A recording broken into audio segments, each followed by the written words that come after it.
સમય ભોજનનો થયો છે, લગભગ તૈયારી થઈ ગઈ છે, પણ જરા જય જયકાર એવો બોલો કે પરમાત્માને ખબર પડે કે મારા ભક્તો મારો જય જયકારો કરે છે. બોલો સદગુરુદેવ કી વાહ વાહ. આજના સુપ્રસંગે હાટકેશ્વર મહાધામના ગાદીપતિ કાનુરામજી મહારાજ,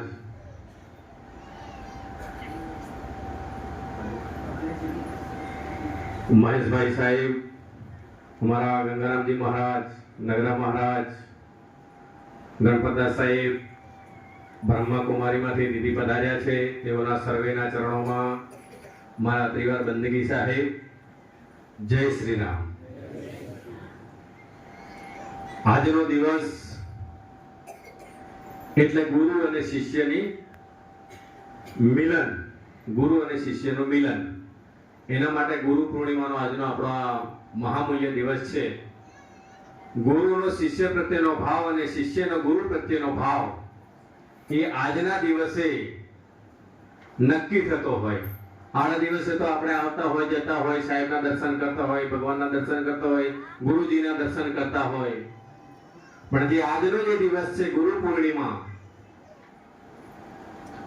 એ બહુ અનેરો અવસર છે ગુરુ અને શિષ્યના મિલનનો.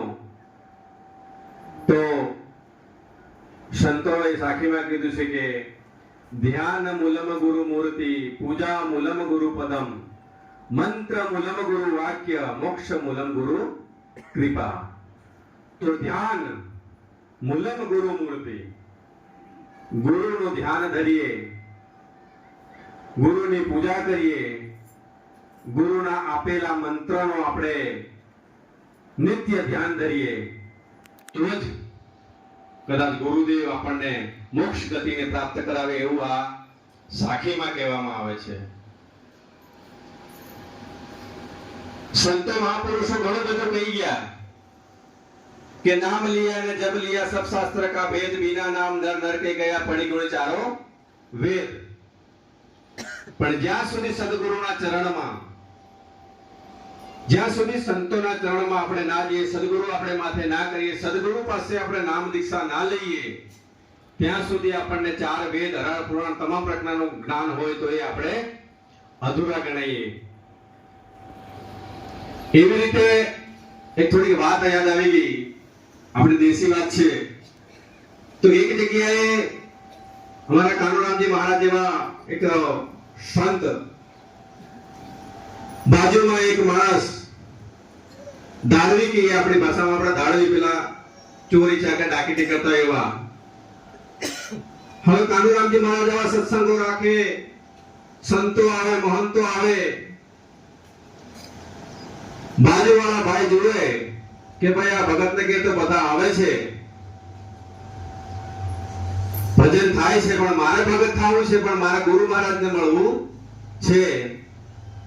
તે વાત સંત સુધી પહોંચાડી કે મારે ગભેના ગુરુ મહારાજ બોલાવો તો મને કહેજો, મારે ગુરુ મહારાજને મળવું છે અને મારે જે અંગતની જે વાત કરવી છે એ મારે એમને કહેવું છે. તારે પછીના વર્ષમાં જ્યારે ગુરુ મહારાજનું આગમન થયું, ગુરુ મહારાજનો કાર્યક્રમ રાખ્યો, ત્યારે તે ભાઈને બોલાવ્યા. હવે ભગત માણસ હતો, એ પ્રજાપતિ સમાજમાંથી હતો. ગુરુ મહારાજ આયા એટલે પેલા ભાઈને કીધું કે આજે ગુરુ મહારાજ આવ્યા છે, આજે ભજનમાં પધારજો. તમે મને બહુ દાડાથી કહેતા હતા કે ભાઈ તમારા ગુરુ મહારાજને મારે બે વાત પૂછવી છે, તો આજે તમે તમારા દિલની જે કઈ વાત હોય એ ગુરુ મહારાજ સમક્ષ મૂકજો. સાંજે કાર્યક્રમ ચાલુ થયો એટલે બાપુને તો વાત કરી દીધી હતી કે અમારા એક માણસ આપને એમના દિલની વાત કહેવા માંગે છે. ત્યારે એમને બોલાવ્યા પછી કીધું કે સાહેબ મારે ભગત થવું છે. તો કે હા કરી નાખીએ ભગત તમને. હા ભગત થવું પણ ખાવું પીવું બધું કરી, પણ મારે ભગત થવું છે.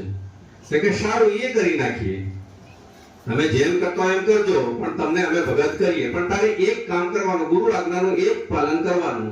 તો કે શું કરવાનું? તો કે આ મારા ભગત છે એ તિલક કરે છે. એ તિલક દરરોજ કરે છે ને? તો કે હા કરે છે. તો કે સવારે તારે વહેલું ઉઠવાનું, નહીં ધોઈ એને તિલકના દર્શન તારે કરવાનું. આટલું તો તમારાથી થશે ને? તો કે હા સાહેબ એ તો કરીશ. એટલે ગુરુનું વચન પાળી લીધું. સવારે ઉઠે, નાઈ ધોઈ એટલે બાજુમાં સંતના તિલકના દર્શન કરે. દરરોજ આ કાર્યક્રમ ચાલુ થયો. એક દિવસનો સમય આવ્યો.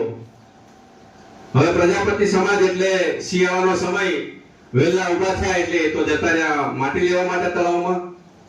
પેલા ભાઈ થોડાક લેટ પડ્યા એટલે તિલક જોવા મળ્યું નહીં. પણ એમનો ધ્યેય, ગુરુ મહારાજે મને વચન આપ્યું, મેં વચન ગુરુ મહારાજનું પાળ્યું છે એટલે મારા તિલકના દર્શન તો કરવા જ પડે. એટલે આ ભાઈ ઘરે ગયા. તો કે કઈ ગયા ભાઈ? હકમા ભાઈ. તો કે તો તળાવે ગાળ લેવા જતા રહ્યા છે, માટી લેવા માટે. તો મારે જવું પડશે. એમનો એક જ નિયમ કે મારે તિલકના દર્શન કરવા છે, બસ. એ સિવાય કઈ ગુરુ મહારાજના આદેશનું પાલન. એ તો ગયા એટલે તળાવે. હવે સમય સંજોગે ત્યાં એવું બન્યું, માટી ખોદતા ખોદતા ત્યાં થોડોક આપણી ભાષામાં કે સરવો મળ્યો, માલ ભરેલો કઈ ઘડો નીકળ્યો હશે. એટલે પેલા બે પતિ પત્ની એ વિચારે કે પેલો ભાઈ ધાડવી આવે છે, આપણને મારી નાખશે.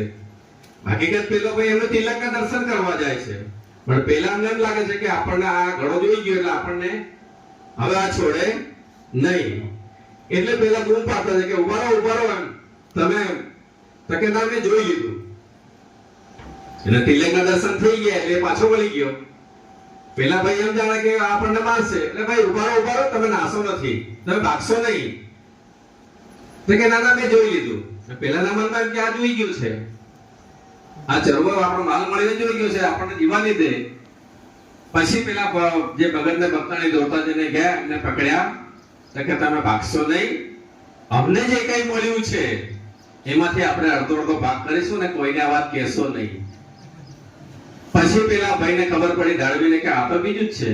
તારે એને મનમાં એવું નક્કી કર્યું સાહેબ કે જો કદાચ મેં આ તિલકના દર્શન કરવાથી મને જો સદગુરુ સાહેબ જો મને કદાચ આટલો અડધો ભાગ આપે છે, જો કદાચ મેં સદગુરુ સાહેબના નામનું જો તિલક કર્યું હોત તો આજે હું ક્યાં ને ક્યાં હોત. બોલો સદગુરુ દેવ.